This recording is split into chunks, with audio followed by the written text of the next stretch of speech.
The Little House by Virginia Lee Burton. Sort of a history lesson in a way. History is like what happens in time to Dorothy. That is, that's a dedication. Once upon a time, there was a little house way out in the country. She was a pretty little house, and she was strong and well built. The man who built her so well said, "This little house shall never be sold for gold or silver, and will live to see our great great grandchildren's great great grandchildren living in her." Wow, that's quite a guess. The little house was very happy as she sat on a hill and watched the countryside around her. She watched the sun rise in the morning and she watched the sun set in the evening. Day followed day, and each one a little different from the one before. But the little house stayed just the same. In the night, she watched the moon grow from a thin new moon to a full moon, then back again to a thin old moon. And when there was no moon, she watched the stars. Way off in the distance, she could see the lights of the city. The little house was curious about the city and wondered what it would be like to live there.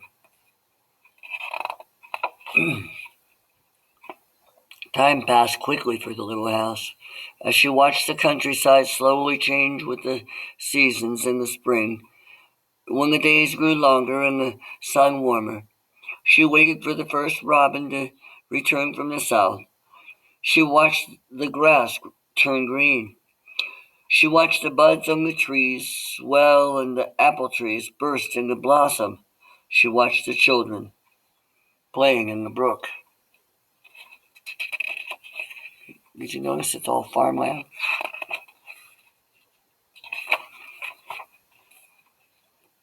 In the long summer days, she sat in the sun and watched the trees cover themselves with leaves, and white daisies cover the hill. She watched the gardens grow, and she watched the apples turn red and ripen. She watched the children swimming in the pool. Oh, does it have a pool? In the fall, when the days grew shorter and the nights grew colder, she watched the first frost turn the leaves to bright yellow and orange and red. She watched the harvest gathered and the apples picked. She watched the children going back to school. In the winter nights, in the winter when nights were long and the days short and the countryside covered with snow, she watched the children coasting and skating. Year followed year, the apple trees grew old, and new ones were planted. The children grew up and went away to the city, and now at night the lights of the city seemed brighter and closer. One day the little house was surprised to see a horseless carriage coming down the winding country road. That's another word for a car. Uh, Pretty soon there were more of them on the road and fewer carriages pulled by horses. Pretty soon along came some surveyors and surveyed a line in front of the little house. Pretty soon along came a steam shovel and dug a road through the hill covered with daisies. Then some trucks came and dumped big stones on the road. Then some trucks with tar and sand, and finally a steamroller came and rolled it all smooth, and the road was done. They have a road going by the little house. Now the little house watched the trucks and automobiles going back and forth to the city. Gasoline stations, roadside stands, and small houses followed the new road. Everyone and everything moved much faster now than before. Okay, you can see now there's houses. You see a lot of houses. More roads were made, and the countryside was divided into lots.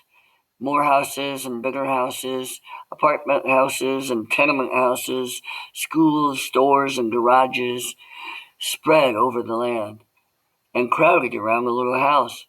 No one wanted to live in her and take care of her anymore. She couldn't be sold for gold or silver, so she just stayed there and watched. Look at you see her? And look at the apartment buildings that are growing up around her. Now it was not so quiet and peaceful at night. Now the lights of the city were bright and very close, and the street lights shone all night. This must be living in the city, thought the little house, and didn't know whether she liked it or not. She missed the field of daisies and the apple trees dancing in the moonlight. Remember how she wanted to be in the city? Pretty soon, there were trolley cars going back and forth in front of the little house. They went back and forth all day and part of the night. Everyone seemed to be very happy, and everyone seemed to be in a hurry. Pretty soon there was an elevated train going back and forth above the little house. The air was filled with dust and smoke, and the noise was so loud that it shook the little house. Now she couldn't tell when spring came, or summer, or fall, or winter. It all seemed about the same. Look at, you see the little house? There's even a train going right over her. But because the owner kept the land, he passed it down and it could never be sold. Pretty soon there was a subway going back and forth underneath the little house. She couldn't see it, but she could feel and hear it. People were moving faster and faster. No one noticed the little house anymore. They hurried by without a glance. Oh, okay. Look, even under the ground, there's a subway. The subway is an underground train. Pretty soon, they tore down the apartment houses and tenement houses around the little house and started digging big cellars on one on each side. The steam shovels dug down 3 stories on one side and 4 stories on the other side. Pretty soon they started building up. They built up 25 stories on one side and 35 stories on the other. Wow, that little house is right there. And they're building skyscrapers around it. Now the little house only saw the sun at noon and didn't see the moon or stars at night at all because the lights of the city were too bright. She didn't like living in the city. At night, she used to dream of the country and the field of daisies and the apple trees dancing in the moonlight. The little house was very sad and lonely. Her paint was cracked and dirty. Her windows were broken and her shutters hung crookedly. She looked shabby, though she was just as good a house as ever underneath. Look at that. Then one fine morning in spring, along came the great great granddaughter of the man who built the little house so well. She saw the shabby little house, but she didn't hurry by. There was something about that little house that made her stop and look again. She said to her husband, "That little house looks just like the little house my grandmother lived in when she was a little girl. Only that little house was way out in the country, on a hill covered with daisies and apple trees growing around."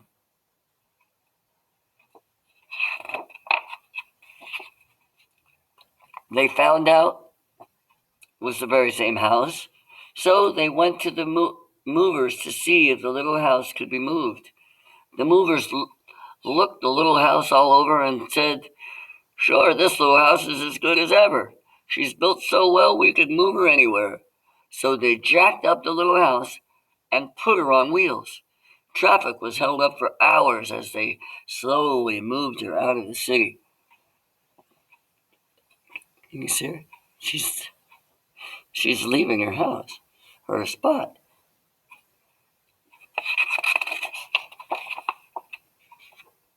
At first the little house was frightened, But after she got used to it, she rather liked it. They rolled along the big road and they rolled along the little roads until they were way out in the country.